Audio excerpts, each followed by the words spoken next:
Hello दोस्तों, welcome to my YouTube channel sky teaching center पे आप सभी लोगों का स्वागत है। चलिए आज हम लोग साइंस एनसीईआरटी साइंस का प्रीवियस ईयर का क्वेश्चन सॉल्व करते हैं। तो ये प्रीवियस ईयर का क्वेश्चन इसमें है। तो अगर आप लोग हमारे चैनल पर नए हैं तो प्लीज़ हमारे चैनल पे अगर नया विजिट कर रहे हैं तो सब्सक्राइब करिए और लाइक करिए। उसके साथ ही साथ आप लोग शेयर करना बिल्कुल भी नहीं भूलेंगे। चलिए हम पहले क्वेश्चन की तरफ बढ़ते हैं। हमारा पहला क्वेश्चन क्या कह रहा है,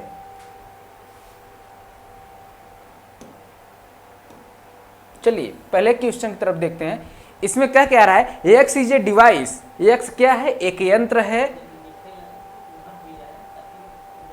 चलिए इसमें है क्या, पहला क्वेश्चन क्या है, X is a device which is use to see around corner. क्या है, एक्स एक क्या है, यंत्र है, एक डिवाइस है जिसको क्या करेंगे, which is use to corner, corner के अराउंड क्या करेंगे, यूज करेंगे। And is based on the principle of Y. इसमें दो चीजें पूछा है, एक तो एक्स के बारे में पूछा है और एक वाई के बारे में पूछा है कि एक्स और वाई क्या है, जो कि एक इंस्ट्रूमेंट है या एक डिवाइस है जिसको हम क्या करते हैं, किसी कॉर्नर पे देखने के लिए यूज करते हैं। तो और वो डिवाइस कौन सा है, तो और वो डिवाइस क्या है, किस प्रिंसिपल पर काम करता है, किस सिद्धांत पे काम करता है। इसमें दो चीजें पूछेंगे, एक्स क्या है, एक यंत्र है जिसका उपयोग हम कोनों के इर्द गिर्द देखने के लिए किया जाता है। यह वाई के में क्या होगा, किस सिद्धांत पर आधारित है। एक्स और वाई के बारे में बताना है। इसमें ऑप्शन पढ़ते हैं। पहला ऑप्शन क्या है, पहला है पेरिस्कोप और डिस्पर्सन, पेरिस्कोप और डिस्पर्सन। दूसरा ऑप्शन क्या है, टेलीस्कोप एंड रिफ्लेक्शन।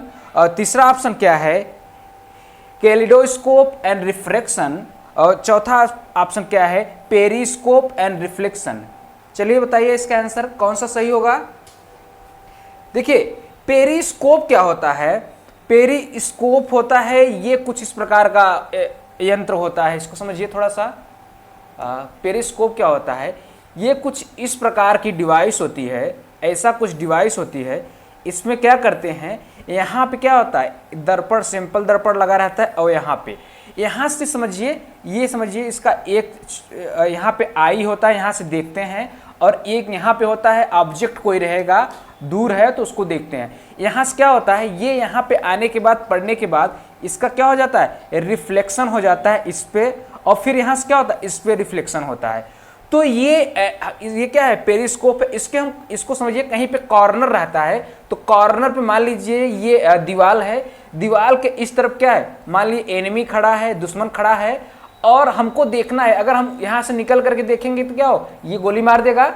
तो हम क्या करते हैं, इस यंत्र का, पेरिस्कोप का यूज करते हैं। ऐसे क्या करते हैं, यहाँ पे ऐसे लगा लेते हैं, लगाने के बाद क्या करते हैं, हम यहाँ पे बैठे रहते हैं, आराम से देख लेते हैं कि हमारा दुश्मन कहाँ है। ये हमारा पेरिस्कोप है। लेकिन ये डिस्पर्सन का इसमें सिद्धांत नहीं रहता है। डिस्पर्सन जैसे प्रिज्म में होता है, यहाँ पे कोई लाइट आया, उसके बाद क्या हो गया, डिस्पर्स हो गया, वो क्या हो गया, डिस्पर्स हो गया। यहाँ डिस्पर्सन का नहीं होता है। यहाँ पे ये कौन सा होता है, यहाँ पे इसका ये लंबवत है, यहाँ पे रिफ्रैक्शन हो रहा है। ठीक है, क्या हो रहा है, रिफ्लेक्शन, रिफ्रैक्शन नहीं होगा, रिफ्लेक्शन होगा। ठीक है, चलिए ये तो कट गया है, इसमें डिस्पर्सन होगा नहीं। दूसरा क्या है, टेलीस्कोप। टेलीस्कोप क्या होता है, बहुत दूर हम लोग क्या करते हैं, ये बहुत दूर कोई ऑब्जेक्ट होता है, जैसे आकाश में कुछ देखना हो तो हम क्या करते हैं, टेलीस्कोप का यूज करते हैं। ठीक है, और ये रिफ्लेक्शन, रिफ्लेक्शन का मतलब यही हुआ कि मान लीजिए ये हमारा कोई ऑब्जेक्ट है, यहाँ पे क्या किरण आएगा इधर, और फिर इधर ही क्या होगा,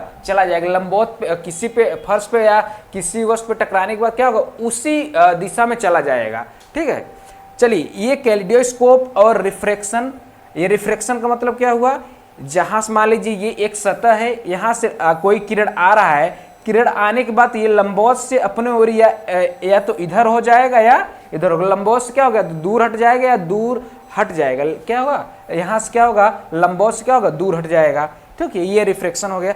ये चौथा क्या है, पेरिस्कोप और रिफ्लेक्शन। यहाँ पे कौन सा, ये हमारा क्या है, ये पेरिस्कोप है या पारदर्शी है, और इसमें कौन, परावर्तन का इसमें सिद्धांत होता है। तो एक्स क्या हो जाएगा, एक्स ये हो जाएगा और ये वाई हो जाएगा।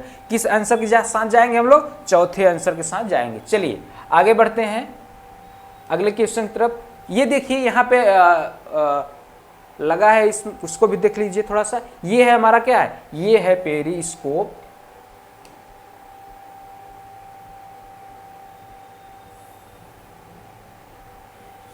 कंप्यूटर महोदय ने इसको फोटो भी यहाँ पे खूब अच्छे से लगाया है। ये क्या है, ये पेरिस्कोप है। यहाँ से क्या कर रही है बच्ची, इस तरफ से देख रही है और इस तरफ क्या होगा, कोई वस्तु होगा उसको क्या करेंगे, देखेंगे। और ये देखिए, ये रिफ्लेक्शन के सिद्धांत पे काम करता है। यहाँ पे क्या रहता है, यहाँ पे एक सिंपल दर्पण लगा रहता है, एक सिंपल दर्पण यहाँ पे लगा रहता है। यहाँ से जाने के बाद फिर टकराएगा, फिर यहाँ से जाने के बाद यहाँ टकरा जाए, यहाँ क्या होगा, आंख होगा, जहाँ से क्या होगा, देखा जाएगा। ये देखिए, ये दीवार है, यहाँ से एक बच्चा देख रहा है, उस तरफ दूसरा बच्चा है, आसानी से क्या कर रहा है, ये विदाउट दीवार के उस तरफ उनके सामने आए क्या कर रहा है, यहाँ से देख ले रहा है।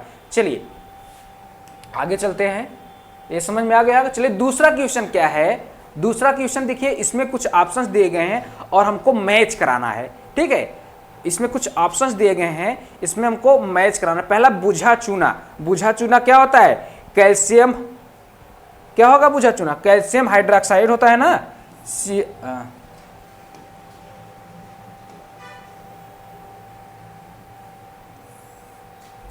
कैल्शियम, बुझा चूना क्या होगा, कैल्शियम हाइड्रोक्साइड।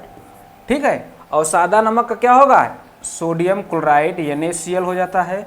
और बुझा हुआ चूना कैल्शियम कार्बोनेट होता है, CaCO3।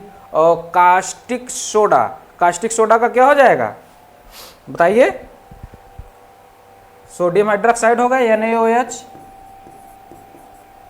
और क्या लिखा है, क्विक लाइम, बुझा चूना का क्या हो जाएगा, CaO हो जाएगा, कैल्शियम ऑक्साइड। और बेकिंग सोडा, बेकिंग सोडा क्या हो जाएगा, सोडियम बाइकार्बोनेट, क्या हो जाएगा, NaHCO3। ये अब ऑप्शन आप लोग मिला लीजिए। बुझा हुआ चूना, बुझा हुआ चूना का क्या होगा, कैल्शियम हाइड्रोक्साइड। अब यहाँ पे मिला लीजिए, कैल्शियम हाइड्रोक्साइड कहाँ पे है, ए का चौथे के साथ चले जाइए। अब नमक है, सादा नमक NaCl है, सोडियम क्लोराइड के साथ चले जाइए, ये सोडियम क्लोराइड हो गया। और बुझा चूना पत्थर, चूना पत्थर कैल्शियम कार्बोनेट, कैल्शियम कार्बोनेट के साथ चले जाइए, ये तीसरा ही होगा। Caustic soda, caustic soda NaOH, caustic soda sodium hydroxide के साथ चले जाइए। सोडियम हाइड्रोक्साइड कहाँ पे है, ये है सोडियम हाइड्रोक्साइड। ठीक है, अब बुझा चूना, बुझा चूना कैल्शियम ऑक्साइड के साथ चले जाइए, ये पहला नंबर है बुझा हुआ चूना। और ये बेकिंग सोडा सोडियम बाइकार्बोनेट के साथ चले जाइए। चलिए ये हुआ, इसको मैच कराइए। पहले का किसके साथ गए हैं, चौथे के साथ, पहले में चौथे के साथ दो में है, ये तो दो ऑप्शन कट जाएगा। अब बचा ये, अब दूसरे को मैच करा लीजिए, कंफर्म हो जाएगा। सादा NaCl क्या है, ये पांचवा है, छठवां आंसर है सोडियम क्लोराइड। छठवां आंसर कौन सा है, ये है, तो हमारा क्या हो जाएगा, बी, ये वाला है छठवां ऑप्शन, बी वाला सही हो जाएगा। चलिए आगे बढ़िए, समझ में आ गया। ये देखिए यहाँ पे हमारे लगाया गया है कुछ, ये देखिए कॉमन साल्ट, सादा नमक है, सिंपल नमक है। ये क्या है, कास्टिक सोडा लगा है। ठीक, ये कॉमन साल्ट है NaCl है, कास्टिक सोडा है NaOH है, बेकिंग सोडा है सोडियम बाइकार्बोनेट है NaHCO3 है, वॉशिंग सोडा है सोडियम कार्बोनेट है। ठीक है, लाइम सोडा है, कैल्शियम ऑक्साइड है, क्विक लाइम है, कैल्शियम हाइड्रोक्साइड है, और लाइम स्टोन है, सोडियम कार्बोनेट है। ठीक, चलिए आगे बढ़ते हैं, समझ में आ गई ये बातें। चलिए अगला क्वेश्चन क्या कह रहा है हमारा, why is the lightning conduct, क्या चमकते यार, why is a lightning conductor installed in A building. इसमें कहा क्या गया है, किसी इमारत में तड़ित चालक क्यों लगाया जाता है। इसमें बोला क्या गया है कि किसी मकान में क्या होता है, जो लाइटनिंग कंडक्टर लगाया जाता है, क्यों लगाया जाता है, ये क्यों लगाया जाता है, चलिए पढ़े। ये बिजली को इमारत पर गिरने से पहले ही विकर्षित कर देता है, क्या ऐसा करता है। दूसरा क्या लिखा गया है दूसरे ऑप्शन में, यह बिजली को उस क्षेत्र में बलपूर्वक गिरा देता है जहां कोई इमारत नहीं होता, क्या ऐसा होता है। तीसरा ऑप्शन क्या कह रहा है, बिजली की इमारत से टकराने पर उत्पन्न आवेश को यह भूमि में संवहित कर देता है, क्या ऐसा होता है? चौथा ऑप्शन क्या है? यह बिजली की विद्युत शक्ति को एकत्र कर लेता है। बताइए इसमें से कौन सा क्या ऐसा होता है? देखिए इसमें चौथा ऑप्शन, तीसरा ऑप्शन सही हो जाएगा। ये क्या होता है? बिजली की इमारत से टकराने पर उत्पन्न आवेश को भूमि में संवहित। इसमें होता क्या है? देखिए आप जो मकान बनते हैं वहां पे क्या होता है, एक कंडक्टर लगा रहता है, लाइटनिंग, या हम लोग उसको लाइटनिंग कंडक्टर या कोई छड़ रहता है जो क्या रहता है, जमीन से जुड़ा रहता है। क्या क्या होता है? जमीन से जुड़ा रहता है। जब उस पर आकाशीय बिजली गिरता है तो वो क्या करता है, उसको क्या करता है, एब्जॉर्ब करके वो क्या करता है, न्यूट्रलाइज कर देता है। वो क्या कर देगा, न्यूट्रलाइज करते हैं, वो जमीन में उसको क्या करेगा, पास कर देता है। इसको थोड़ा सा यहाँ पे लगाया भी गया है, शायद देख लीजिए। हाँ ये है एनसीईआरटी का, देखिए ये पिक्चर है यहाँ पे, ये देखिए है, ये लगा है बिजली।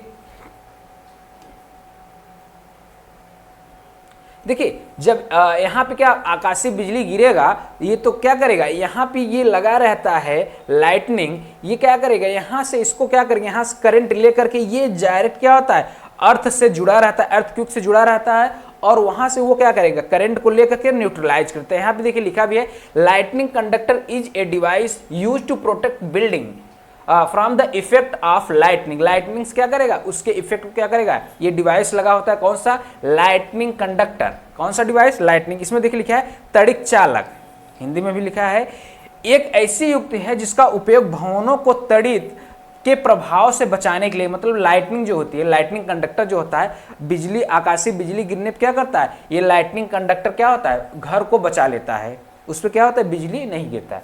चलिए आगे अगला क्वेश्चन देखते हैं। चलिए, which of the following glasses are responsible for A, क्या लिखा है, glasses are responsible for acid rain. इसमें क्या निम्नलिखित में कौन से गैसेस लिखा है, हाँ gases, which of the following gases, निम्नलिखित में से कौन सा गैस अम्ल वर्षा के लिए उत्तरदायी है। इसमें से कुछ ऑप्शन दिए गए हैं, इसमें से हमको मैच करना कौन कौन सा एसिड रेन के लिए क्या है, उत्तरदायी है। चलिए इसमें पढ़ते हैं। पहला ऑप्शन है नाइट्रोजन, क्या नाइट्रोजन है अम्ल वर्षा के लिए, क्या नाइट्रोजन उत्तरदायी है, क्या ऑक्सीजन है, क्या ओजोन है, क्या सल्फर डाइऑक्साइड है, क्या नाइट्रिक अम्ल है। चलिए बताइए इसमें से कौन सा ऑप्शन सही हो जाएगा। देखिए नाइट्रोजन क्या योगदान करता है एसिड रेन में, अम्लीय वर्षा में क्या होता है, क्या नाइट्रोजन का रोल होता है, क्या ऑक्सीजन का, क्या ओजोन का, जी नहीं, इन सब का नहीं होता है। ये सल्फर डाइऑक्साइड होता है, या O2 होता है, और नाइट्रिक ऑक्साइड होता है, NO2 भी होता है। ठीक है, ये दोनों होते हैं, नाइट्रोजन का ऑक्साइड होगा और सल्फर का ऑक्साइड होता है। ठीक है, इसमें एसिड रेन में तो कौन सा सही हो जाएगा, बी और डी और ई, ये हो जाएगा सही, पहला ही ऑप्शन सही हो जाएगा। चलिए इसको थोड़ा समझ लेते हैं। ये देखिए ये सल्फर का ऑक्साइड है, ये क्या है, सल्फर का ऑक्साइड है। ये देखिए सल्फर का ऑक्साइड है, जो सल्फर का ऑक्साइड है, ये नाइट्रोजन का ऑक्साइड है, कार्बन डाइऑक्साइड है। जो कहाँ से निकलता है, जो फैक्ट्रीज होती हैं, जो व्हीकल्स होती हैं, जो गाड़ी मोटर चलती हैं, वहाँ से निकलती हैं, और निकलने के बाद हमारे वायुमंडल में जो नमी होती है, बादल जो होते हैं, उसमें क्या होता है, ऑक्सीजन भी होता है और वाटर भी होता है। ऑक्सीजन और वाटर के साथ क्या करता है, क्रिया कर लेता है। क्या करेगा, ऑक्सीजन और वाटर के साथ क्या करता है, ये देखिए ऑक्सीजन के साथ ये सल्फर डाइऑक्साइड क्या करता है, ऑक्सीजन और वाटर के साथ क्या करेगा, क्रिया कर लेता है।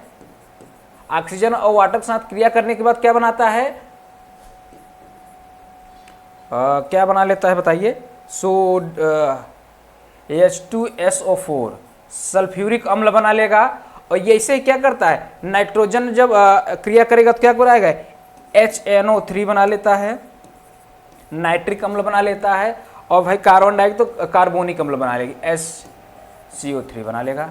ठीक है, ये क्या करेगा, ये जो यहाँ से गैसें निकलती हैं, ये तो क्या करेगा, सल्फर डाइऑक्साइड क्या करेगा, इनसे क्रिया करके ऑक्सीजन और हाइड्रोजन क्या सल्फ्यूरिक अम्ल बना लेगा, और नाइट्रिक ऑक्साइड क्या बनाएगा, ये नाइट्रिक अम्ल बना लेगा, और ये क्या कार्बोनिक एसिड बना लेगा, कार्बोनिक। और ये क्या करेगा, बादल के साथ क्या होगा, कहीं पे भी क्या बारिश होगा, वो मकान पे होता है तो वहाँ क्या मकान खराब हो जाते हैं, पेड़ पौधों को भी नुकसान पहुंचाता है। तालाब में गिरेगा तो क्या होगा, तालाब के जीव जंतु को हानि पहुंचाएगी। पेड़ पौधों पे गिरेगा तो क्या होगा, पेड़ पौधों को नुकसान पहुंचाएगी। ये समझ में आ गया। चलिए आगे बढ़ते हैं। इसमें कहा क्या गया है, अगले क्वेश्चन चलते हैं, identify the set of micronutrients. Micronutrients के बारे में पूछा गया, required by the plant in small quantity. Micronutrients क्या होते हैं, जो प्लांट में कम मात्रा में पाए जाने वाले न्यूट्रिएंट्स होते हैं। ठीक है, चलिए इसमें आंसर कीजिए। इसमें दिया है क्या, कौन सा सूक्ष्म पोषक है जो प्लांट में पाया जाता है, क्या जिंक है, क्या जिंक है, क्या है, क्या जिंक है, क्या आयरन है, क्या मैग्नीज है, क्या पोटेशियम है, मैग्नीशियम है, कॉपर है, क्या कॉपर है, फास्फेट है, कैल्शियम है, क्या सल्फर है, एल्युमिनियम है और क्लोरीन है। चलिए बताइए, ऑप्शन करिए, चलिए बताइए। इसमें देखिए, इसको समझिए, इसमें जो माइक्रोन्यूट्रिएंट्स होते हैं वो जिंक भी होता है माइक्रोन्यूट्रिएंट्स, आयरन भी होता है, मैग्नीज भी होती है। ठीक है, ये तीनों क्या है, आप देखिए एनपीके में ये भी रहता है, ये भी क्या है, ये माइक्रोन्यूट्रिएंट्स है, माइक्रोन्यूट्रिएंट्स हैं। मैग्नीज, मैग्नीशियम भी क्या है, मैग्नीशियम क्या है, माइक्रोन्यूट्रिएंट्स है। और इसमें फास्फोरस क्या है, मैक्रोन्यूट्रिएंट्स है। यहाँ पे सल्फर भी क्या है, मैक्रोन्यूट्रिएंट्स है। ये इसमें क्या क्या ये कट गए, इसमें क्या है मैग्नीशियम, और ये क्या है मैग्नीशियम क्या है, मैक्रो है। और ये भी फास्फोरस क्या है, मैक्रो है। और यहाँ पे क्या है, सल्फर और एल्युमिनियम क्लोरीन, ये क्या है, सल्फर क्या है, मैक्रो है। चलिए इसको थोड़ा सा देख लेते हैं, आगे बढ़िए।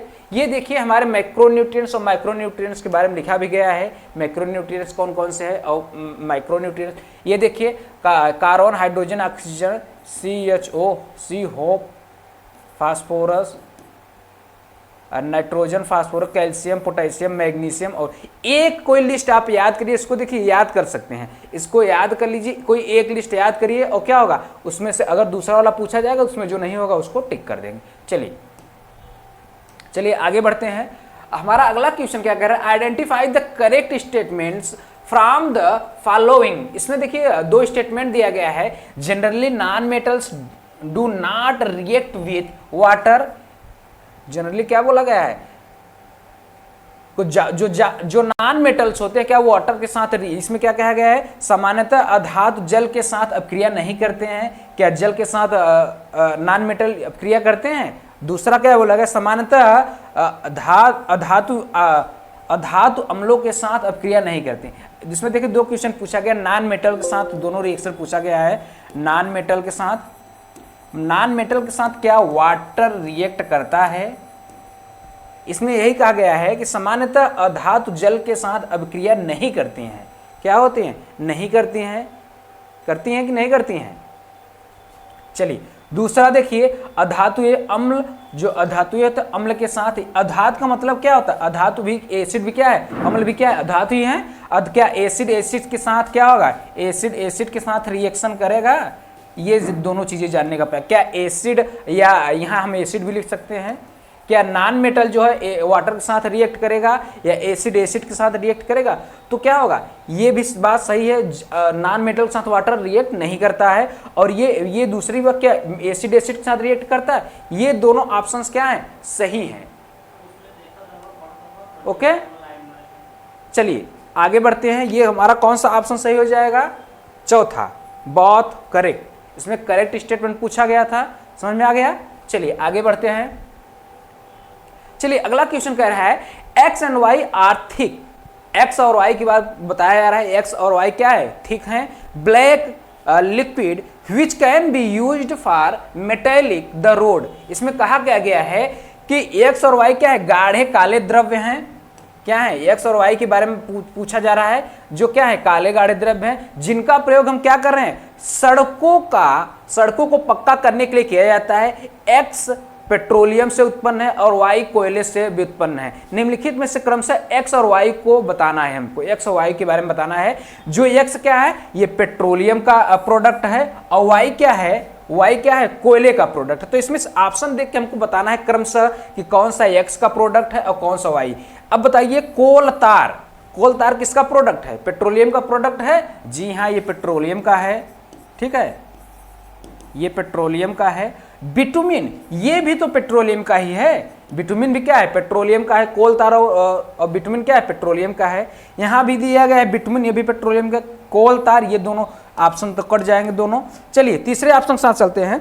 कोल कोल तार ये क्या है, ये तो पेट्रोलियम का है, सही बात है। और चारकोल ये तो कोयले का है, सीधा सीधा यहाँ पे लिखा भी है कास्ट कोयला, ये क्या है, ये वाला ऑप्शन क्या है, देखिए ध्यान से, तारकोल और चारकोल ये दोनों का क्या है, ये दोनों आपके किसकी, ये तो हमारा पेट्रोलियम का प्रोडक्ट हो गया, ये क्या पेट्रोलियम का है, और ये क्या कोयले का प्रोडक्ट है। और यही बात पूछा भी है कि हम जो सड़क बनाया जाता है उसमें जो प्रोडक्ट यूज किया जाता है पेट्रोलियम का और हमको कोयले का, दोनों का प्रोडक्ट बताना था। इसमें देखिए क्यों गलत हो गया, यहाँ पे पहले क्या दे दिया है, कोयले का दे दिया, दूसरे पे पेट्रोलियम का दिया है, तो हमको क्रमशः पूछा है, हमको क्या क्या क्रम से बताना है, एक्स और वाई। एक्स ये क्या है, ये तो वाई हो गया, और ये क्या हो गया, एक्स हो गया, ये गलत हो गया, उल्टा हो गया। चलिए आगे बढ़ते हैं, समझ में आई ये बातें। चलिए यहाँ पे पेट्रोलियम के कुछ प्रोडक्ट भी दिए गए हैं, कहाँ कहाँ यूज होता है पेट्रोलियम का, हम कहाँ कहाँ एलपीजी का, कहाँ गैस घर में यूज करते हैं, खाना पकाने में, इंडस्ट्री में भी यूज किया जाता है, fuel for home and industry में, पेट्रोल हम गाड़ी मोटर में केरोसिन क्या करते हैं, लैंप वैम्प जलाने में यूज करते हैं, डीजल क्या करते हैं, हैवी मोटर में यूज करते हैं, लिब्रिकेंट्स मतलब ग्रीस क्या करते हैं, लुब्रिकेशन में यूज करते हैं, पैराफिन्स भी क्या करते हैं, ओरिएंटेड या कैंडल्स या ये सब बनाने में हम क्या करते हैं, पैराफिन्स का यूज करते हैं, इसको मोम बोला जाता है। वैक्स बिटुमिन्स क्या होता है, ये हम लोग क्या करते हैं, रोड सड़क पेंट आदि बनाने में क्या करते हैं, बिटुमिन्स का यूज करते हैं। ठीक है, समझ में आ गया। चलिए आगे बढ़िए। चलिए अगला क्वेश्चन हमारा 10वां क्वेश्चन क्या कह रहा है, read the following statement carefully and select the correct option. इसमें क्या किया गया है, कहा गया कि 2 ऑप्शन दिए गए हैं, इसमें से हमको करेक्ट वाला ऑप्शन बताना है कि ये इसमें से कौन सा करेक्ट है। इसमें दिया गया है rayon is a synthetic fiber, क्या रेयान सिंथेटिक फाइबर है, बताइए क्या रेयान क्या है, सिंथेटिक फाइबर है। और दूसरा ऑप्शन बोला गया rayon is a made without using the natural raw material. अब रा के बारे रेयान के बारे में आप अगर जानते होंगे तो बता लेंगे, चलिए बताइए क्या होगा ऑप्शन। अब रेयान के बारे में थोड़ा समझ लीजिए, रेयान क्या है, रेयान एक सिंथेटिक फाइबर। देखिए फाइबर 2 प्रकार का होता है, एक तो नेचुरल होता है, एक नेचुरल फाइबर होता है, नेचुरल फाइबर होता है, और एक क्या होता है, सिंथेटिक फाइबर होता है। नेचुरल फाइबर में क्या होता है, जैसे हम लोग कॉटन यूज करते हैं, ये क्या होता है, सिल्क मॉथ जो होता है, सिल्क जो कीड़ा होता है उससे निकाला जाता है, वो क्या करता है, वहां से हम रेशम प्राप्त करते हैं, किससे, कॉटन जो होता है, कॉटन जो होता है वो कहां से पाया जाता है, ये नेचुरल, यहाँ पे जो मॉथ होता है वो नेचुरली यहाँ पे पाया जाता है, तो नेचुरल फाइबर हम कॉटन पढ़ लेते हैं। सिंथेटिक में क्या होता है, जो मैन मेड हो, जो क्या हो, हम लोगों के द्वारा बनाया गया हो, जो क्या ह्यूमन मेड या मैन मेड हो। तो ये जो रेयान होता है, रेयान किससे बनता है, देखिए रेयान जो बनाया जाता है ये देखिए रेयान जो बनाया जाता है ये सेमी सिंथेटिक में आ जाता है, किसमें आता है, सेमी सिंथेटिक में, सेमी सिंथेटिक में आ जाता है। रेयान जो होता है ये सेलुलोज से बनाया जाता है, बनाते हैं ह्यूमन है लेकिन यूज क्या होता है, सेलुलोज। तो ये क्या है, मैन के द्वारा बनाया जाता है, लेकिन ये क्या है, अर्ध होता है, मतलब ये सेलुलोज से बनाया जाता है, किससे बनाया जाता है, सेलुलोज से, सेलुलोज से बनाया जाता है। सेलुलोज क्या है, सेल का पार्ट होता है, प्लांट का पार्ट होता है ना, तो ये क्या है, ये तो पहला ऑप्शन भी क्या हो जाएगा, गलत है। रेयान क्या है, सिंथेटिक नहीं है, इसको हम लोग क्या बोलते हैं, नॉन सिंथेटिक बोलते हैं, नॉन सिंथेटिक बोलते हैं। तो और ऑप्शन, दूसरे ऑप्शन में क्या बोला जा रहा है, rayon is a made without using the natural raw, natural raw का यूज किया जाता है, इसमें हम लोग किसका यूज करते हैं, सेलुलोज का यूज करते हैं। पहला ऑप्शन क्यों कट जाएगा, क्योंकि ये सिंथेटिक फाइबर नहीं है, इसको हम लोग क्या बोलेंगे, सेमी सिंथेटिक बोलेंगे, सेमी सिंथेटिक बोलेंगे। ये पहला ऑप्शन तो इसलिए कट गया, और दूसरा ऑप्शन क्यों कट जाएगा, इसमें क्या बोला गया है, rayon is made up without using the natural raw.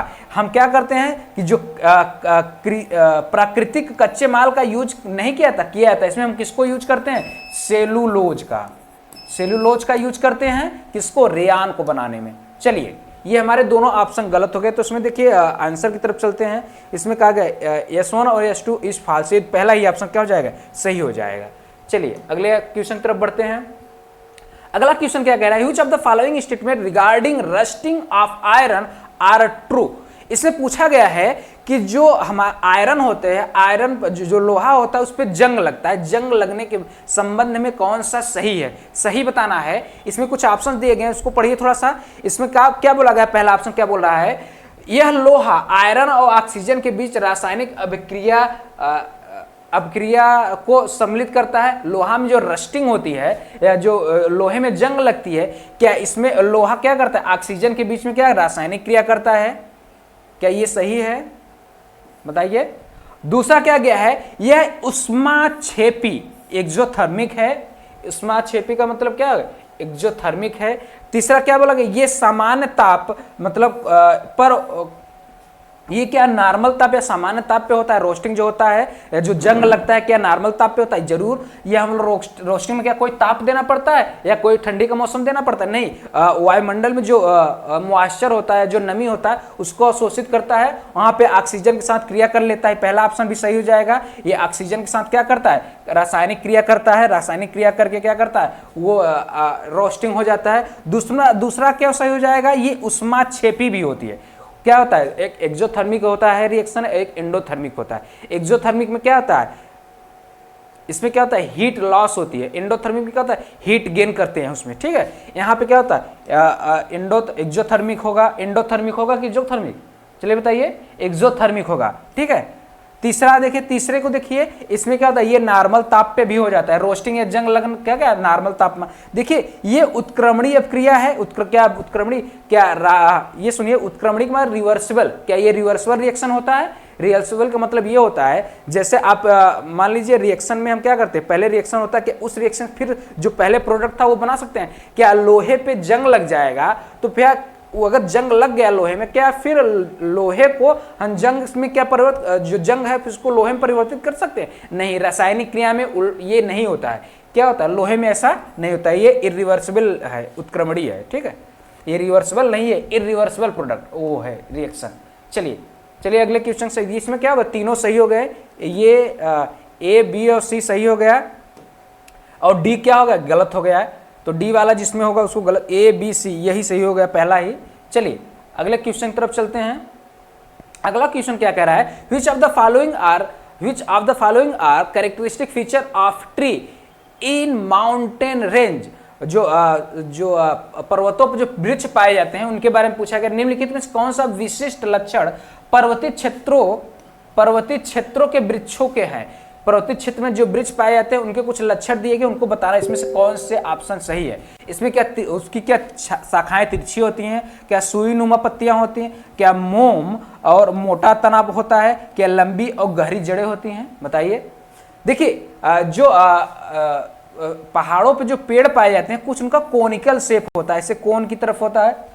तो उनके जो पेड़ होते हैं उनके आप डालियों को देखेंगे तो तिरछे पे हमेशा लगे रहते हैं, ऐसे लगा होता है, तिरछी लगा होता है। और ये कोनिकल शेप होता है, ऐसे कोन बनाता है। और उनके यहाँ पे जो पत्ते लगे होते हैं उनके पत्ती बड़े बड़े नहीं होते, छोटे छोटे पत्ते होते हैं, पतली पत्ती होती है, सुई नुमा पत्ती होती है। क्यों ऐसा क्यों होता है? क्योंकि जो पहाड़ों पे रहते हैं वहां पे क्या बर्फ बहुत पड़ती है। ये ऐसा शेप होता है ताकि यहाँ पे बर्फ पड़े तो क्या हो, नीचे चला आए। और लीफ पतली पतली सी होती है, निडल लाइक होती है, सुई के नुमा होती है, ताकि वहां पे क्या हो, बर्फ न जमे। ऐसा रहेगा। अगर यहाँ पे मान लीजिए टहनी ऐसे निकलेगी तो यहाँ पे क्या होगा, बर्फ जमा हो जाएगा, तो पेड़ क्या करेगा, टूट भी सकता है। तो लेकिन ऐसा स्ट्रक्चर रहता है कि यहाँ पे क्या होगा, बर्फ रुकेगा नहीं। ठीक है। चलिए पहला और दूसरा ए और बी दोनों सही हो गए। पहले ही ऑप्शन में है ए और बी। मोम और मोटा तना नहीं होता, गहरी जड़ें भी नहीं होती। चलिए आगे बढ़ते हैं। अगला क्वेश्चन क्या कह रहा है, which of the following represent set of contact force के बारे में पूछा गया। निम्नलिखित में से कौन सा समुच्चय संपर्की बल के समुच्चय हैं? कौन सा संपर्की बल का समुच्चय है? संपर्की बल के बारे में बताना है। इसमें कुछ देखिए दिया गया है, ऑप्शन दिया गया। पहला दिया गया है, पहले में दिया गया स्टैटिकल फोर्स। ये देखिए स्थिर विद्युत बल, घर्षण बल, चुंबकीय बल। देखिए जो बल होता है, फ्रिक्शन होता है, बल होता है, वो दो प्रकार की होती है। एक तो हमारा क्या हो जाएगा, कंट्रैक्ट वाला हो जाएगा, एक नॉन कंट्रैक्ट हो जाएगा। एक संपर्की फ्रिक्शन हो जाएगा, फोर्स हो जाएगा, और एक नॉन कंट्रैक्ट संपर्की वाला हो जाता है। तो संपर्क वाले में इसमें ऐसा बल यूज करेंगे जो क्या होगा, हम संपर्क करें। देखिए एक तो ये हो सकता है, जैसे कोई चीजें है, एक तो हम संपर्क करके उसको क्या कर सकते हैं, उसको बल दे सकते हैं, और एक कोई चीज हो ड्रॉप कर दे, जैसे समझिए चुंबक में हम क्या कोई टच करते हैं, चुंबक से हम क्या करते हैं, चुंबक में कोई चीज दूर ही रहता है उसको क्या अट्रैक्ट कर लेते हैं। ऐसे मान लीजिए ऊपर से कोई चीजें गिर रहा है तो ग्रेविटेशनल फोर्स, इलेक्ट्रोस्टैटिक फोर्स, विद्युतीय फोर्स भी क्या होता है, ऐसे ही होता है, नॉन कंट्रैक्ट। तो इसमें जो जहां जहां क्या होगा, इलेक्ट्रोस्टैटिक्स होगा या विद्युतीय होगा या पे क्या होगा, गुरुत्वाकर्षण वाला क्या होगा, ऑप्शन काट देंगे। चलिए पहले इसको समझ लेते हैं, तब उसके बाद इसका आंसर कीजिए, आप लोग आसानी से कर पाएंगे।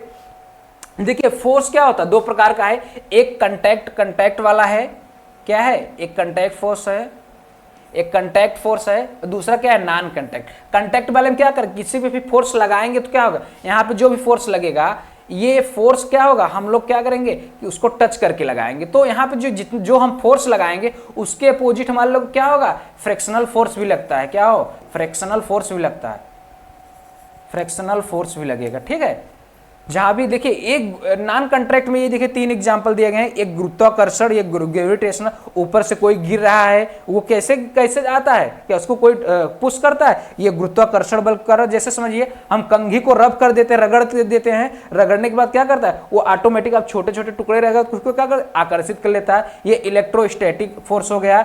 ऐसे क्या मैग्नेटिक फोर्स में भी क्या होता है, हम चुंबक से क्या करते हैं, किसी चीज को आकर्षित कर सकते हैं। तो इसमें हमको क्या होगा, किसी चीज को टच नहीं करना होता, कंटैक्ट नहीं करना होता है, तो ये क्या है, नॉन कंटैक्ट। अब ऑप्शन की तरफ चलिए, अब समझिए ऑप्शन को, क्या इलेक्ट्रोस्टैटिक्स सही है, क्या फोर्स ऑफ फ्रिक्शन सही है, और क्या मैग्नेटिक फोर्स सही है। इसमें हमको ना कंटैक्ट वाला बताना है, ये ध्यान रहे, कंटैक्ट वाला बताना है। चलिए बताइए कौन सा सही हो जाएगा। दूसरा है मस्कुलर फोर्स है, फोर्स ऑफ फ्रिक्शन है और ग्रेविटेशनल फोर्स है, और तीसरा है ड्रैग है, मस्कुलर फोर्स है और फोर्स ऑफ फ्रिक्शन है। तीसरा में ग्रेविटेशनल फोर्स है, इलेक्ट्रोस्टैटिक्स फोर्स है और ड्रैग है। देखिए जहां जहां नॉन वाला होगा उसको पहले इलेक्ट्रोस्टैटिक फोर्स हम कट कर देंगे यहाँ पहले ऑप्शन में, दूसरे वाले में क्या करेंगे, गुरुत्वाकर्षण वाला कट कर देंगे, और तीसरे वाले में, तीसरे वाला तो सही हो गया यहाँ पे, दो देखिए ये संघर्षण वाला है, मस्कुलर फोर्स है, इसमें क्या फोर्स ऑफ फ्रिक्शन है, जहां पे हम क्या करें मसल्स वाला बल लगाएंगे मस्कुलर फोर्स बोल देंगे, फोर्स ऑफ फ्रिक्शन जहां पे हम क्या करेंगे, किसी चीज को हम धकेलेंगे क्या होगा, वहां पे फ्रिक्शन लगता है, अपोजिट जस्ट अपोजिट क्या करता है, फ्रिक्शन लगता है। और ये संघर्षण मतलब जहां पे क्या घर्षण होगा वहां पे क्या फोर्स लगेगा। ये देखिए यहाँ पे क्या होगा, गुरुत्वाकर्षण वाला क्या होगा, ये नॉन कंट्रैक्ट वाला है। चलिए समझ में आ गया, ये सही हो गया हमारा, कौन सा, तीसरा वाला सही हो जाएगा। चलिए अगले क्वेश्चन की तरफ चलते हैं, ये बात समझ में आ गई। चलिए अगला क्वेश्चन पढ़ते हैं। A magnetic is broken into two piece. एक चुंबक को क्या करते हैं, दो पीस पे तोड़ देते हैं। If these two piece are brought closer of each other they will. इसमें पूछा क्या गया है कि हम एक चुंबक को क्या करते हैं, तोड़ देते हैं, तो वो चुंबक क्या करेगा, क्या दोनों का, अब हमको क्या है यहाँ ऑप्शंस देख के आंसर लगाना है। इसमें पहला बता रहा है क्या एक दूसरे को आकर्षित करेंगे, क्या ऐसा होगा। ये दूसरा ऑप्शन है एक दूसरे को प्रतिकर्षित करेंगे, ऐसा होगा क्या। तीसरा ऑप्शन पढ़िए, आकर्षित करेगा या प्रतिकर्षित करेगा। चौथे ऑप्शन पर न तो आकर्षित करेगा और न ही प्रतिकर्षित करेगा। इसमें से क्या होगा, दो चुंबक है, अगर दोनों तोड़ देंगे वो क्या करेगा, रिपेल करेगा कि अट्रैक्ट नहीं करेगा कि करेगा। इसमें दोनों करता है, अट्रैक्ट करता भी है और नहीं भी करता है। इसको समझिए, एक चुंबक होता है, इसको समझिए, एक मैग्नेट है, उसको हम क्या करते हैं, एक मैग्नेट है, इसमें दो पोल है, नॉर्थ और साउथ पोल है, इसमें दो पोल होते हैं। हम क्या करेंगे, मैग्नेट को दो भागों में तोड़ देंगे। मैग्नेट को क्या किए, दो भागों में तोड़ देंगे। दोनों भागों में तोड़ने के बाद इसमें भी क्या होगा, दोनों पोल बन जाएगा, इसमें भी क्या होगा, दोनों पोल बन जाएगा। अगर हम नॉर्थ वाले को साउथ वाले के पास ले जाएंगे तो ये क्या होगा, अट्रैक्ट करेगा। अगर हम साउथ को साउथ के पास ले जाएंगे और नॉर्थ के पास ले जाएंगे तो क्या होगा, ये रिपेल कर देगा, क्या क्या करेगा, प्रतिकर्षित कर देगा। ठीक है, चलिए इसमें कौन सा सही हो जाएगा, ये वाला, तीसरा वाला में कॉन्ट्रैक्ट, तीसरा वाला आंसर सही हो जाएगा। ठीक है,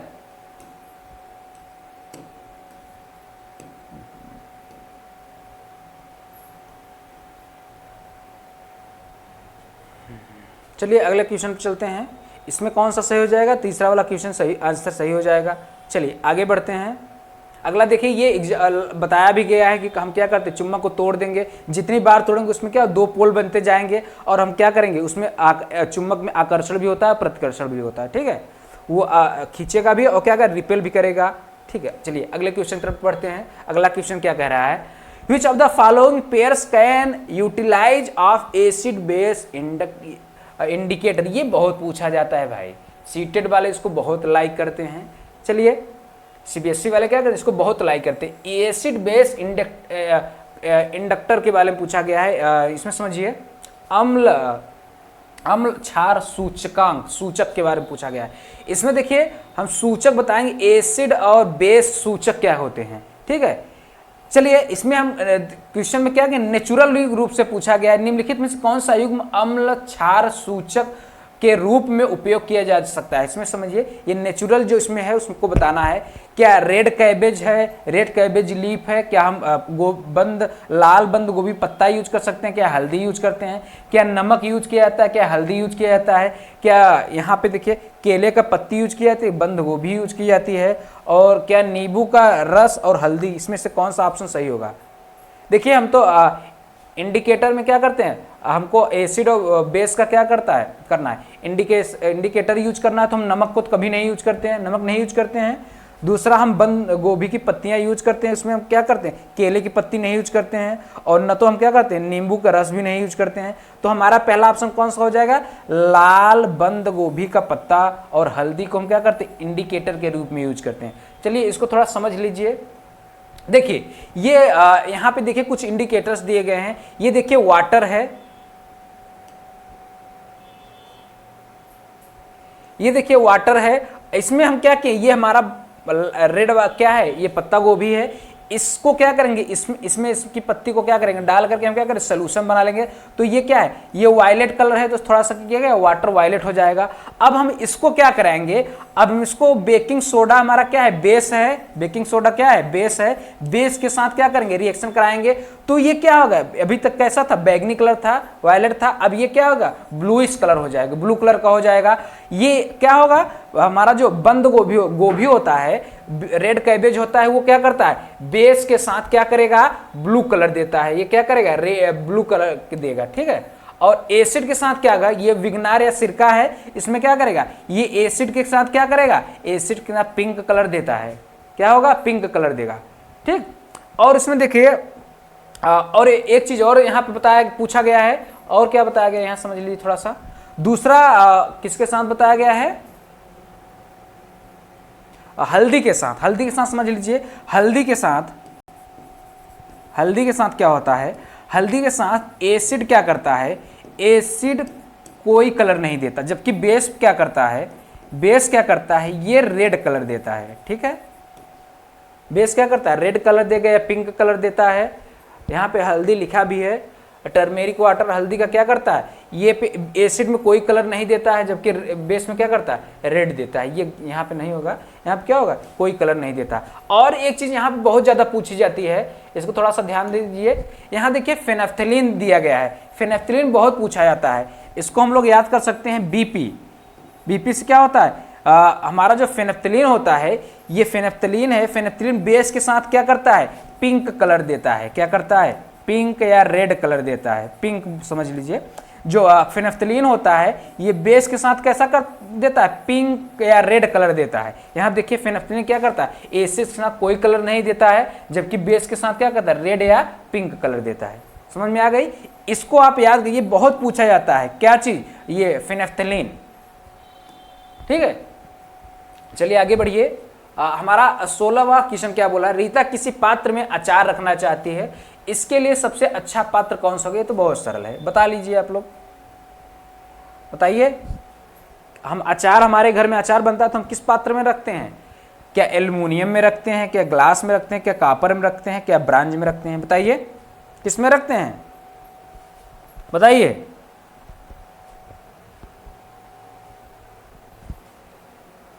चलिए क्या होता है, अचार अगर हमारे घर में बनता है तो हम क्या करते हैं, उसको हमेशा क्या करते हैं, ग्लास में रखते हैं। चलिए आप लोगों के लिए एक क्वेश्चन है, ब्रास जो पीतल होता है, ये किससे किससे मिलके बना होता है, ब्रास जो होता है या पीतल होता है, ये किससे किससे मिलके बना होता है, बताइए। ये कॉपर और zinc, copper plus Z zinc से, और उसके साथ साथ एक ब्रॉन्ज भी बता दीजिए, ब्रॉन्ज भी बता दीजिए।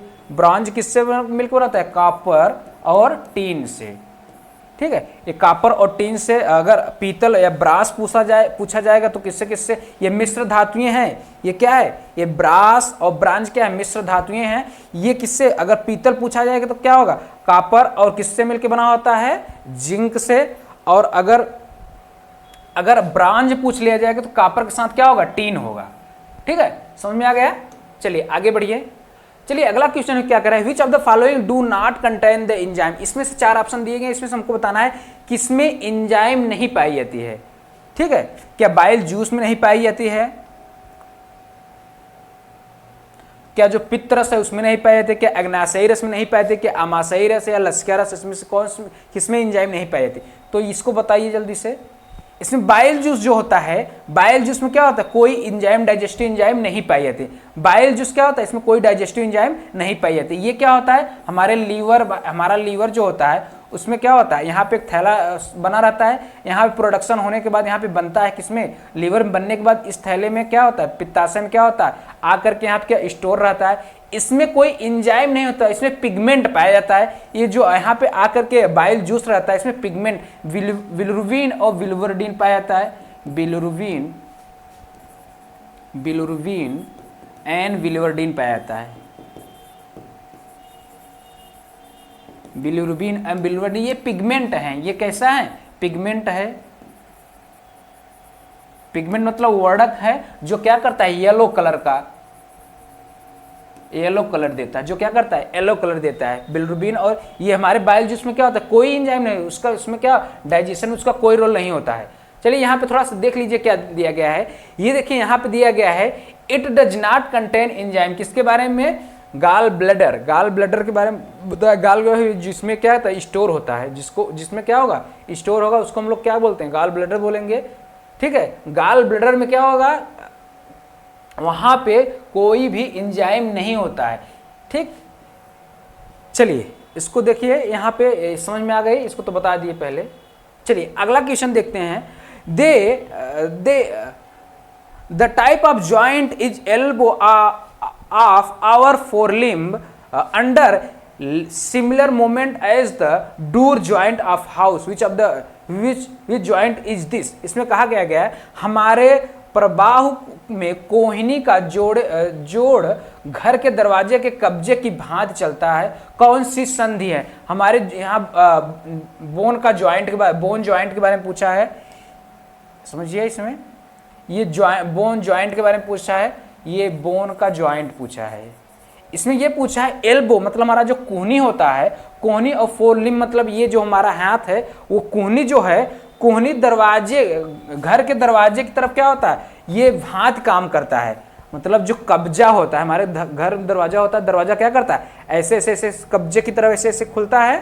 ठीक है, तो वही पूछा है कि इसमें जो जॉइंट होता है, इसमें इस ऑप्शन में से कौन सा जॉइंट वो है, क्या बॉल एंड सॉकेट है, क्या पिवोटल जॉइंट है, क्या हिंज जॉइंट है, कि फिक्स जॉइंट है। देखिए हिंज जॉइंट को हम क्या बोलते हैं, कब्जा भी बोलते हैं, कब्जा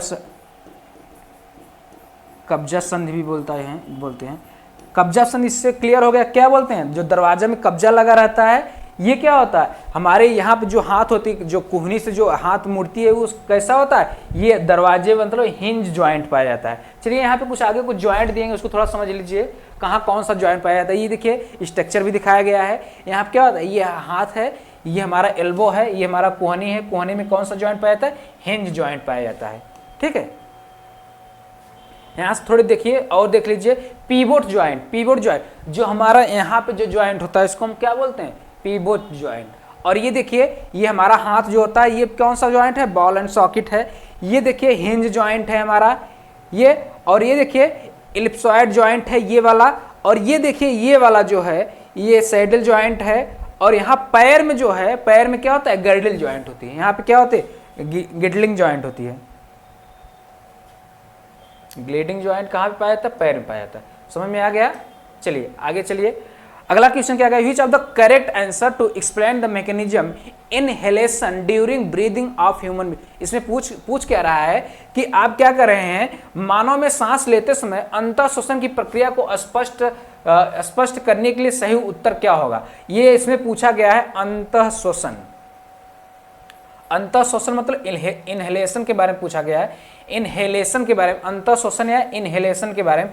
अंतः शोषण मतलब हम जब सांस लेते हैं तो उनके बारे में यहाँ कुछ ऑप्शन दिए गए, उनको उस बारे में सही बताना है। देखिए इसमें देखिए हम सांस लेते हैं तो क्या होता है, हमारे अंदर पहली बात तो क्या होगा, हवा जाएगा। हवा जाएगा तो हमारा देखिए यहाँ पे दो चीज होती है, एक तो रिप्स होती हैं और इस रिप्स जिस पे टिका होता है वो क्या होता है, उसके नीचे डायफ्राम होता है। जब हवा जाएगा तो हमारा रिप्स क्या होगा, रिप्स हमारा फैलेगा और डायफ्राम क्या होगा, नीचे जाएगा। अब वही आंसर इसमें हमको ढूंढना है।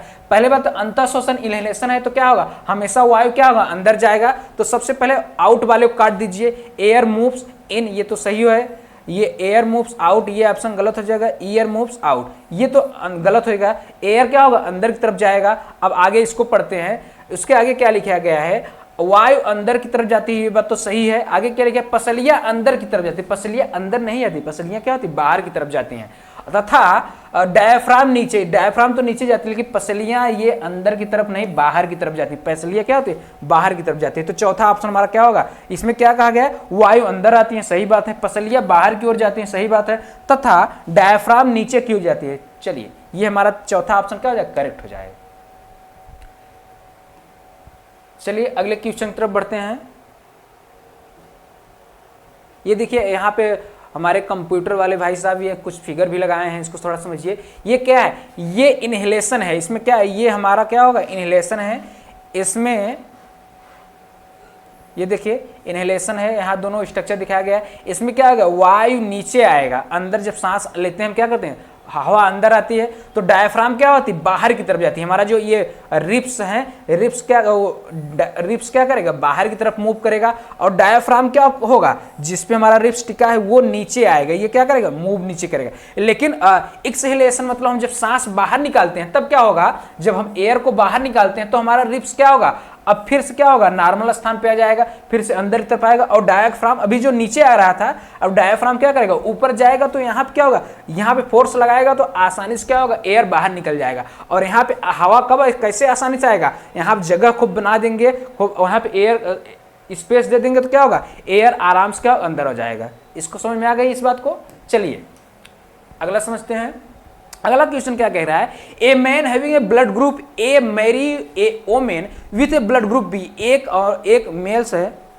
मेल है जो क्या है, एक मेल है जो क्या कर रहा है, एक फीमेल के साथ शादी हो रही है। मेल का ब्लड ग्रुप क्या है, ए है, जबकि फीमेल का ब्लड ग्रुप क्या है, बी है। तो उनसे होने वाले बच्चे जो होंगे, पुत्र या पुत्री जो होंगे, उनके रुधिर का ग्रुप क्या होगा, उनके बारे में पूछा है। एक इसमें क्या बताया गया, एक मेल और फीमेल है, एक मेल है और एक फीमेल है। इसमें से ये पूछा गया है कि एक का ब्लड ग्रुप ए है, दूसरे का ब्लड ग्रुप बी है। तो इनसे जो बच्चे होंगे उनका ब्लड ग्रुप क्या होगा, ए क्या ए होगा, क्या बी होगा, क्या ए बी होगा, क्या ओ होगा। चलिए बताइए, ए बी वाले क्या, ए और बी वाले क्या, इनके जो बच्चे होंगे उनमें क्या होगा, चारों प्रकार के ब्लड ग्रुप पाया जाएगा। देखिए अगर कोई मेल कोई भी, अगर दोनों में से कोई अगर एक ए है और दूसरे के साथ क्या है, ओ है, तो उसमें हमेशा क्या होगा, ए ब्लड ग्रुप होगा। अगर ए के साथ ए है तो क्या होगा, तो बताइए क्या कौन सा होगा ब्लड, ए हुई होगा, इसके साथ साथ ओ होगा, ठीक है। अगर बी है, बी के साथ ओ है तो क्या होगा, हमेशा बी होगा। अगर बी के साथ बी है तो क्या होगा, बी के साथ ओ होगा। अगर ए और बी है तो ए भी होगा, बी भी होगा, ए बी भी होगा और ओ होगा, ठीक है। चलिए आगे बढ़िए।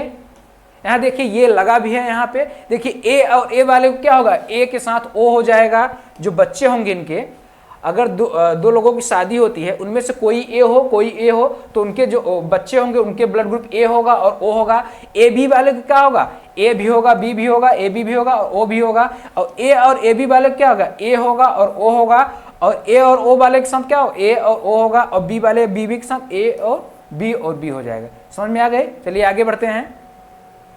चलिए देखिए अगला क्वेश्चन पढ़ते हैं। In fish the body surface is protected from decay in microorganisms due to which of the following। इसमें पूछा गया है, मछली जो पानी में पाए जाते हैं, मछलियों के शरीर की सतह को सूक्ष्म जीवियों से होने वाले क्षय से निम्नलिखित में से किस चीज की उपस्थिति के कारण रक्षा करते हैं। ये पूछा गया है कि जो मछलियों का जो शरीर होता है उस पे सूक्ष्म जीव जो होता है वो उनके शरीर को नुकसान क्यों नहीं, क्षय क्यों नहीं कर पाते हैं, नुकसान क्यों नहीं पहुंचा पाते उनके शरीर को। कौन सी चीज है जो मछली को क्या करता है, प्रोटेक्ट करता है। क्या स्केल है जो उस पर पाई जाती है ऊपर, स्केल्स क्या वो हैं, क्या उसकी म्यूकस लेयर है, क्या फिन्स हैं, क्या ब्लबर हैं, इसमें से कौन सा ऑप्शन है जो क्या करता है, मछली को बचाता है। इसमें से देखिए शरीर उसके मछली के पूरे शरीर पे क्या होता है, म्यूकस की लेयर पाई जाती है। उसके शरीर पे क्या होती है, म्यूकस की लेयर पाई जाती है, जिसके कारण क्या होता है, माइक्रो ऑर्गेनिज्म या सूक्ष्म जीव क्या करते हैं, उनको नुकसान नहीं पहुंचा पाते। चलिए ये देखिए यहाँ पे बताया भी गया है, यहाँ पे क्या बताया, the body surface of all fishes है म्यूकस ग्लैंड। उनके बॉडी के सर्फेस पे क्या होता है, म्यूकस ग्लैंड पाई जाती है। जो म्यूकस ग्लैंड पाया जाएगा तो क्या करेगा, स्किन के नीचे क्या करेगा, म्यूकस सिक्रीट करेगा। ठीक है, समझ में आ गई। उनके शरीर में क्या होता है, म्यूकस ग्लैंड पाया जाता है जो क्या करता है, हमेशा म्यूकस सिक्रीट करता, म्यूकस निकालता रहता है, जिसके कारण मछली क्या करता है, अपने आप को सुरक्षित प्रदान करता है। ठीक है, चलिए अगले क्वेश्चन की तरफ बढ़ते हैं। इसे पूछा गया x is a non flowering and seedless plant the grow on land which of the following could not be x. इसमें पूछा गया है एक्स एक क्या है, पुष्पहीन, जिसमें पुष्प नहीं लगता और बीज नहीं रहता, ऐसा प्लांट है जो जो जमीन पे उगता है। निम्न में से कौन सा इसमें से ऑप्शन सही है। क्या पाइन ट्री है, क्या चीड़ का वृक्ष है, क्या एल्गी है, क्या ऑर्किड है, क्या फर्न है। फर्न है, क्या है, चलिए ये इसके साथ हम जाएंगे, फर्न के साथ। आप लोग किसके साथ जाएंगे ये बताइए। हम फर्न के साथ जाएंगे। फर्न क्या है, एक टेरिडोफाइट्स है।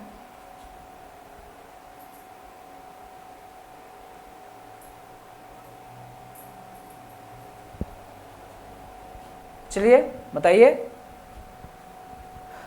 ये क्या है, ये चीड़ का वृक्ष में क्या होता है, ये नेकेड सीड पाई जाती है। एल्गी क्या है, ये तो इसमें क्या होता है, ये इसका जो शरीर होता है ये लीफ फ्लावर प्लांट में को उसमें होता ही नहीं है। ऑर्किड क्या है, ये सीडलेस, ये ही होगा, फर नहीं होगा। चलिए आगे बढ़ते हैं। अगला क्वेश्चन क्या कह रहा है, which of the following source of carbohydrate contain gluten a component which can cause allergy to some people. इसमें कहा गया है निम्नलिखित में से कार्बोहाइड्रेट के स्रोत में से ग्लूटेन, इसमें देखिए ग्लूटेन के बारे में पूछा गया है। ग्लूटेन जो है वो कहां पाया जाता है जिससे क्या होता है, एलर्जी होती है। ग्लूटेन जो है इस ऑप्शन में से कहां उपलब्ध होता है, किस प्रोडक्ट में पाया जाता है या किस सोर्स में पाया जाता है। जो कार्बोहाइड्रेट के सोर्स हैं यहाँ, किस सोर्स में ग्लूटेन पाया जाता है जो क्या करता है, एलर्जी करता है। चलिए बताइए, क्या राइस है, क्या व्हीट है, क्या रग्गी है, क्या है, ज्वार है। ग्लूटेन देखिए, ग्लूटेन कहाँ पे पाया जाता है, यहाँ पे व्हीट में। ठीक है, यहाँ पे देखिए कुछ पिक भी लगा है शायद, चलिए देखते हैं। हाँ, यहाँ पे पिक भी लगा है। ग्लूटेन एलर्जन कहाँ पाया जाता है, ये साइन क्या करता है, ये कहाँ पे पाई जाती है, ये व्हीट में पाई जाती है और जो क्या करता है, एलर्जी काज करता है। ग्लूटेन क्या है, ये डाइट में पाई जाती है। ग्लूटेन जो मेनली कहाँ, गेहूं में पाई जाती है और ये क्या करता है, एलर्जी करती है। ठीक है, चलिए आगे बढ़ते हैं। आगे क्या, अगला क्वेश्चन क्या कर रहा है, which of the following is a set of chemical change. इसमें से पूछ रहा है रासायनिक परिवर्तन कौन सा है। रासायनिक इसमें कुछ ऑप्शन देगी, उसमें पूछ रहा है कि इस क्वेश्चन में से रासायनिक परिवर्तन किस क्वेश्चन में, किस आंसर में रासायनिक परिवर्तन है। क्या दूध में हम चीनी मिला देते हैं तो उसको रासायनिक परिवर्तन बोलते हैं। कौन सा परिवर्तन हो जाएगा, दूध में अगर हम चीनी मिलाएंगे तो ये तो भौतिक परिवर्तन हो जाता है, उसमें कोई रिएक्शन तो होता नहीं है। क्या दूध से दही को जमाएंगे तो क्या यहाँ पर रासायनिक परिवर्तन होगा। क्या दूध से पनीर बनाएंगे, यहाँ रासायनिक पर। क्या दूध से लस्सी बनाना, दूध से लस्सी बनाने में क्या करते हैं हम, दही को क्या करते हैं, फेंट देते। तो ये तो हमारा क्या हो गया, फिजिकल चेंज हो गया, भौतिक परिवर्तन हो गया। ये भी क्या हो गया, भौतिक परिवर्तन हो गया। दूध से दही जमना, ये क्या है, ये रासायनिक परिवर्तन। क्या हम दूध से दही बन गया, फिर क्या दही से दूध बना सकते हैं। रासायनिक परिवर्तन क्या होता है, फिर हम उसको जो पहले था उसमें नहीं, लेकिन भौतिक परिवर्तन हम क्या कर सकते हैं, चेंज कर सकते हैं। ठीक है, चलिए जैसे समझिए। अब यहाँ पे देखिए, दूध से पनीर भी बना के क्या हम दूध बना सकते हैं, नहीं। तो ये दोनों क्या होंगे, ये दोनों रासायनिक परिवर्तन। चलिए इसमें दूध जो है, दूध में कौन सा एसिड पाया जाता है ये बताइए आप लोग। दूध में कौन सा पाया जाता है, लैक्टिक एसिड पाई जाती है। और इसमें एक बैक्टीरिया पाया जाता है जो क्या करता है, दूध से दही बनाता है, लैब बोला जाता है। लैक्टोबैसिलस पाया जाता है, लैक्टिक एसिड बैसिलाई होता है, या हम इसको क्या बोलते हैं, लैक्टोबैसिलस।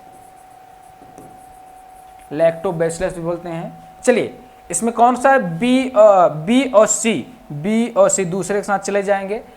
चलिए आगे बढ़ते हैं। अगला आप क्वेश्चन क्या कह रहा है, which of the following is the strongest natural fibre. इस ऑप्शन में से हमको सबसे मजबूत प्राकृतिक पूछा गया, प्राकृतिक।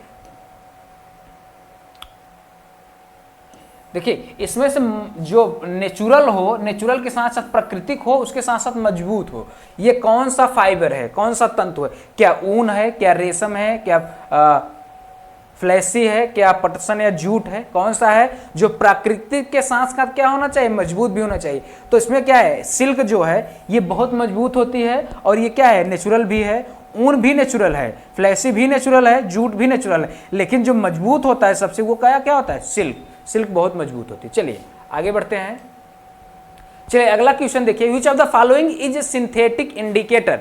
इसमें से कृत्रिम सूचकांक जो एसिड बेस, हम लोग एसिड और बेस को पहचानने के लिए क्या करते हैं, इंडिकेटर्स का यूज करते हैं। तो इसमें से कौन सा इंडिकेटर ऐसा है जो सिंथेटिक, जो ह्यूमन द्वारा बनाया गया है, जो मैन मेड, जो नेचुरल इंडिकेटर नहीं है। नेचुरल में भी हम दो चीजें बताए हैं, एक रेड कैबेज, बंद गोभी का पत्ता बताए हैं, या बंद गोभी बताए हैं, दूसरा हम हल्दी बताए हैं, ठीक है। और एक फिनेफ्थिलीन बताए थे, वो तो सिंथेटिक हो गया। सिंथेटिक में बताना है तो टर्मेरिक है नहीं, टर्मेरिक तो कैसा है, ये नेचुरल है। Lime, litmus solution, litmus solution क्या होता है, ये क्या होता है, ये लाइकेन होता है। लाइकेन से क्या होता है, लिटमस पेपर, लाइकेन से क्या करते हैं, लिटमस पेपर बनाते हैं। तो ये दोनों तो कट जाएंगे, ये तो क्या है, नेचुरल है।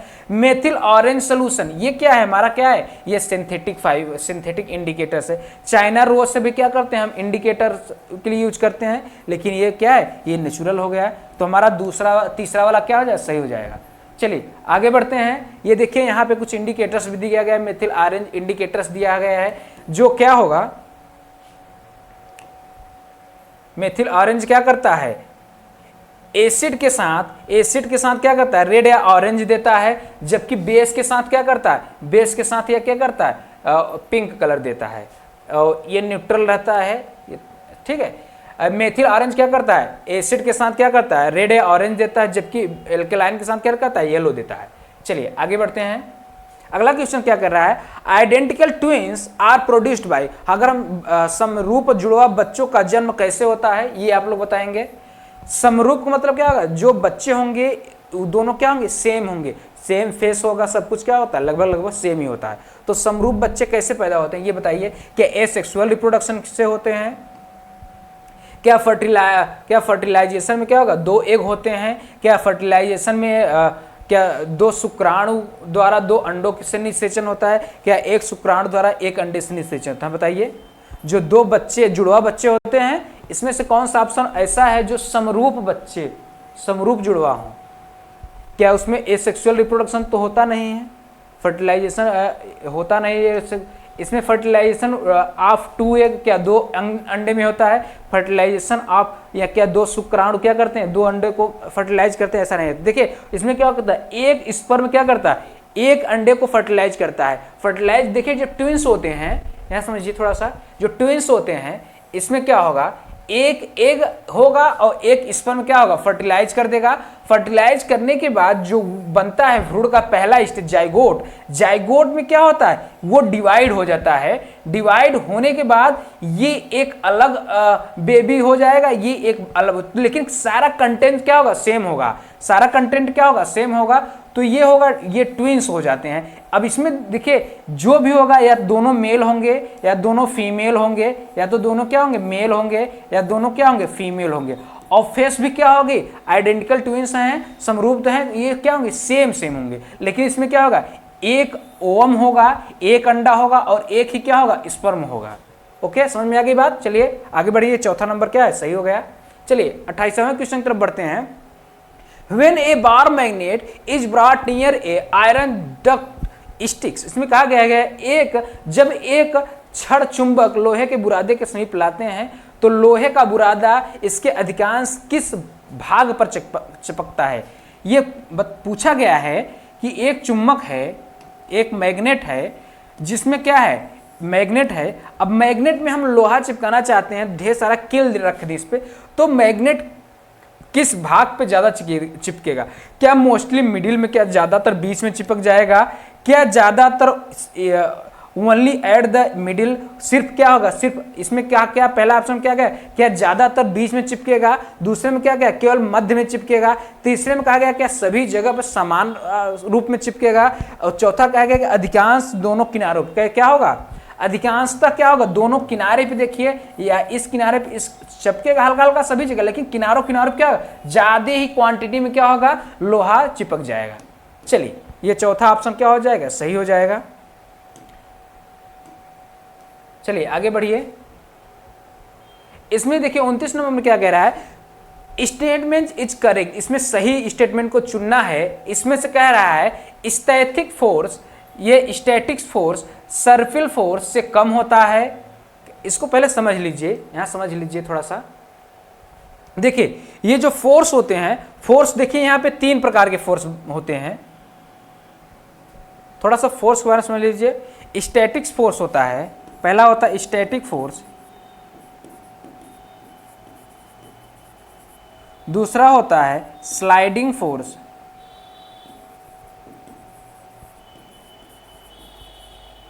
स्लाइडिंग फोर्स, तीसरा होता है रोलिंग फोर्स।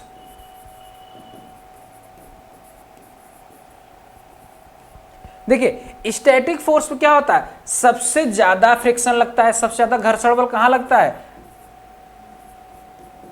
सबसे ज्यादा घर्षण बल कहां पर लगेगा, स्टैटिक फोर्स। मतलब कोई चीज रुका है तो उसको हमको क्या होगा, उस पर फोर्स लगाने में क्या होगा, उसमें हम बहुत ज्यादा फोर्स लगाएंगे तो क्या होगा, थोड़ा सा घसकेगा, थोड़ा सा वो क्या होगा मूव करेगा, और जब उतना ज्यादा जितना मूव करेगा बहुत ज्यादा क्या करेंगे हम उससे फोर्स लगाएंगे तो हमें उसके अगेंस्ट क्या होगा, हमारे फ्रिक्शन भी ज्यादा लगेगा। स्लाइडिंग वाले में क्या होगा, कोई चीज स्लाइड हो रहा है उस पर फोर्स थोड़ा सा क्या होगा इसके अपेक्षा में क्या होगा कम लगेगा। और रोलिंग में क्या होगा, जिसमें हम क्या करें, कोई व्हील लगा हो, कोई उसमें नीचे कुछ लगा हो जिससे क्या होगा रोल कर रहा है, उस पर क्या होगा फोर्स घर्षण फ्रिक्शन सबसे कम लगता है। तो इसमें यही पूछा गया है, इसमें कौन सा ऑप्शन, इसमें देखिए क्या क्या क्या कह रहा है, स्टैटिक फोर्स क्या सर्पिल फोर्स से कम होता है, क्या स्टैटिक फोर्स कम होता है, इसमें ये तो सबसे ज्यादा होता है। ये क्या कह रहा है, जो स्टैटिक फोर्स है क्या स्लाइडिंग फोर्स से कम होता है, इसे तो ये तो सबसे ज्यादा होता है, पहला आंसर सबसे गलत हो जाएगा। क्या लोटनी घर्षण सर्पीली घर्षण से अधिक होता है, लोटनी घर्षण जो रोलिंग वाला होता है क्या इससे सर्पिल मतलब स्लाइडिंग वाले ज्यादा होता है, स्लाइडिंग वाले क्या होता है दूसरे नंबर, तो ये भी गलत हो जाएगा। तीसरा क्या कह रहा है, क्या स्टैटिक फोर्स जो है सर्पिल फोर्स से कम होता है, क्या ये वाला क्या होगा इससे कम होगा, परंतु ये तो बात सही है, स्टैटिक फोर्स क्या होगा सर्पिल से क्या होगा कम नहीं ज्यादा होता है, ये क्या होता है सबसे ज्यादा होता है। अगला क्वेश्चन ऑप्शन क्या हो रहा है, सर्पिल फोर्स जो लोटनी वाला होता है, लोटनी घर्षण, इसमें देखिए पढ़िए यहाँ पे थोड़ा सा, स्लाइडिंग फोर्स जो सर्पिल फोर्स होता है या स्लाइडिंग फोर्स होता है क्या लोटनी घर्षण से अधिक होता है, जी हाँ ये क्या होगा स्लाइडिंग फ्रिक्शन क्या होगा ये रोलिंग फ्रिक्शन से क्या होगा ज्यादा होगा, और परंतु स्टैटिक फोर्स से कम होगा, लेकिन ये क्या होगा स्टैटिक फोर्स से, ये चौथा वाला ऑप्शन क्या हो जाएगा सही हो जाएगा। चलिए आगे बढ़ते हैं, ये समझा दिए आपको। चलिए लास्ट क्वेश्चन हमारा है, a student want to change the feeble sound to the loud sound. इसमें क्या कहा गया है, हम कहीं पे क्या करते किसी यंत्र का या डिवाइस का क्या साउंड इंप्रूव करना चाहते, फार शुड इंक्रीज इसमें क्या इंक्रीज करेंगे, क्या हम कर सकें लाउड को, जो साउंड होती साउंड की लाउड की क्या करें फीएबल मतलब बढ़ा सके। हम इसमें क्या करेंगे साउंड की जो साउंड लाउड है, साउंड की जो लाउड है उसको फीएबल कर सकें, उसकी क्या करें चेंज कर सकते, क्या करके हम क्या करके क्या उसमें क्या इंक्रीज करेंगे तो चेंज हो जाएगा, क्या एम्पलीट्यूड को करेंगे, क्या ध्वनि का आयाम करेंगे, क्या आवृत्ति, क्या फ्रीक्वेंसी को करेंगे, क्या स्पीड को करेंगे, क्या तरंग दैर्ध्य को करेंगे, क्या करेंगे, क्या वेवलेंथ को करेंगे, क्या स्पीड साउंड की स्पीड को करेंगे, फ्रीक्वेंसी को करेंगे, कि एम्पलीट्यूड को करेंगे, बताइए कौन सा सही हो जाएगा। हम देखिए अगर कहीं पे क्या करते साउंड की उसका आवाज कोई किसी साउंड के अगर लाउड को बढ़ाना चाहते तो हम क्या कर सकते हैं, उसकी एम्पलीट्यूड मान लीजिए ऐसे ऐसे चल रहा है, एम्पलीट्यूड इतना है, उसके एम्पलीट्यूड को हम बढ़ा देते हैं, उसकी एम्पलीट्यूड को क्या करते हैं बढ़ा देते हैं, एम्पलीट्यूड को बढ़ा देना चाहिए, ठीक है, एम्पलीट्यूड को बढ़ा देंगे तो हमारा क्या एम्पलीट्यूड बढ़ने से क्या होगा उसकी लाउडनेस बढ़ जाएगी। ठीक है, यहाँ पे लिखा भी है ध्वनि की प्रबलता उसके आयाम पर निर्भर करती है, क्या कर उसकी एम्पलीट्यूड पर निर्भर करती है। ध्वनि की तीव्रता को हमको बढ़ाना है, प्रबलता को बढ़ाना है, तो क्या करेंगे हम उसके आयाम को बढ़ा देंगे निर्भर। जब किसी कंपित वस्तु का आयाम अधिक होता है तो इसके द्वारा उत्पन्न ध्वनि की प्रबलता भी क्या होती है, अधिक हो जाती है। जब आयाम छोटा होता है तो उत्पन्न ध्वनि में क्या मंदता आ जाती है। जब आयाम को हम एम्पलीट्यूड को छोटा कर देंगे तो क्या होगा, उसकी आवाज़ भी क्या होगी, धीमी हो जाएगी। एम्पलीट्यूड को ज़्यादा कर देंगे, क्या आवाज़ ज़्यादा हो जाती है। चलिए हमारा क्वेश्चन समाप्त हो गया। तो आप लोगों को ये सेशन कैसा लगा? अगर आप लोगों को अच्छा लगा तो हमारे चैनल को लाइक सब्सक्राइब अवश्य करें और उसके साथ साथ शेयर करना नहीं भूलें। जय हिंद।